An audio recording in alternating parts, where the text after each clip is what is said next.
శ్రీ మహాగణాధిపతయే నమః.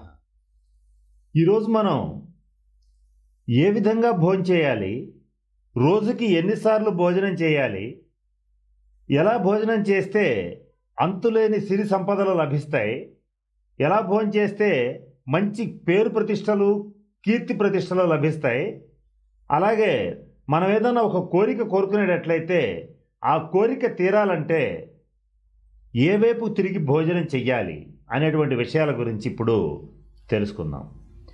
అయితే మన పూర్వీకులు, మన మహర్షులు, మన పెద్దవాళ్ళు చెప్పిన విధంగా భోజనం చేసేటువంటి విషయంలో అనేక రకాలైన అంశాలు నిబిడీకృతమై ఉన్నాయి. వామన పురాణంలో, విష్ణు పురాణంలో కొన్ని విషయాలని, భోజన నియమాలని, భోజనానికి సంబంధించిన కొన్ని ప్రత్యేకమైన అంశాలని మన వ్యాసుల వారు మనకి తెలియచేయటం జరిగింది. అవేంటంటే, మొట్టమొదటగా తెలుసుకోవాల్సిన అంశం ఏంటంటే, రోజుకి ఒక్కసారి భోజనం చేసేటువంటి వాడిని యోగి అని అంటారు.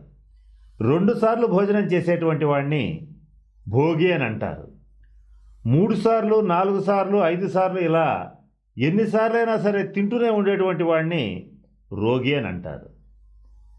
అంటే మనం భోగభాగ్యాలతో చక్కగా మంచి ఆరోగ్యంగా ఉండాలంటే సాంప్రదాయం ప్రకారం మనం 2 సార్లు మాత్రమే భోజనం చేయాలి. అయితే ఆ భోజనం చేసేటప్పుడు మనం గుర్తుపెట్టుకోవాల్సిన అంశం ఏంటంటే, తూర్పు దిశ వైపుకి తిరిగి, అంటే తూర్పు వైపుకి, సూర్యుడు ఉదయించే వైపుకి తిరిగి గనక కూర్చుని భోజనం చేసేటట్లయితే మంచి ఆయుర్దాయం లభిస్తుంది. తూర్పు దిశానాథుడైనటువంటి ఇంద్రుడు, అలాగే తూర్పు దిశలో ఉదయించేటువంటి సూర్యుడు మనిషికి మంచి ఆయుర్దాయాన్ని ఇస్తారు. అలాగే దక్షిణం వైపు గనక తిరిగి భోజనం చేసేటట్లయితే దక్షిణ దిక్పాలకుడైనటువంటి యమధర్మరాజు మంచి పేరు ప్రతిష్టల్ని మనకి ఇవ్వటం అనేటువంటిది జరుగుతుంది. అలాగే ఉత్తర దిక్కుకి తిరిగి గనక భోజనం చేసేటట్లయితే ఎవరైతే ఏ కోరికలు కోరుకుంటారో, జీవితంలో అందరికీ కొన్ని కోరికలు ఉంటాయి, ఆ కోరికలు తీరాలని సంకల్పం చేసుకుని ఒక 40 రోజులు గనక ఉత్తర దిశగా తిరిగి భోజనం చేయగలిగేటట్లయితే వాళ్ళు కోరుకున్న కోరికలన్నీ కూడా నెరవేరుతాయి. వీలైనంత వరకు పడమర వైపు తిరిగి భోజనం చేయకుండా ఉండటం మంచిదని మనకి విష్ణు పురాణంలోనూ వామన పురాణంలోనూ చెప్పడం అనేటువంటిది జరిగింది. దీనికి కారణం ఏంటంటే, వాస్తురీత్యా మనకి ఉత్తర దిక్పాలకుడైనటువంటి కుబేరుడు కోరికలన్నీ తీర్చేటువంటి పరిస్థితి ఉంటుంది. కారణం ఏంటంటే, ధనమూలమిదం జగత్ అన్నారు. అటువంటి ధనానికి అధిపతి అయినటువంటి కుబేరుడి దిశను చూస్తూ గనక భోజనం చేసేటట్లయితే అనుకున్నంత ధనం అనేటువంటిది సంప్రాప్తమవుతుంది. అలా అన్ని కోరికలు తీరటం అనేటువంటిది జరుగుతుంది. ఇలా మన ప్రాచీన వాస్తుశాస్త్రం ప్రకారం మనం ఉత్తరం వైపు కనుక తిరిగి భోజనం చేసేటట్లయితే అన్ని కోరికలు నెరవేరుతాయి.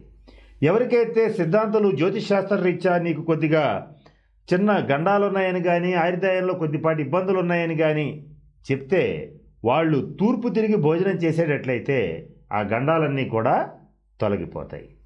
ఇది దీంట్లో వాస్తుశాస్త్రంలో ఉన్నటువంటి రహస్యం.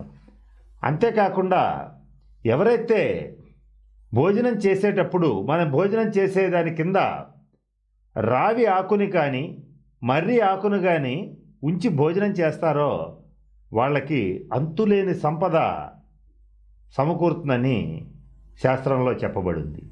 అంటే ఇవన్నీ కూడా ఎలా ఉంటాయంటే, మన పూర్వీకులు మంచి సుఖమైనటువంటి, సంతోషకరమైనటువంటి జీవన విధానాన్ని మనుషులందరూ జీవించటానికి ఏర్పాటు చేసినటువంటి ముఖ్యమైనటువంటి నియమాలు.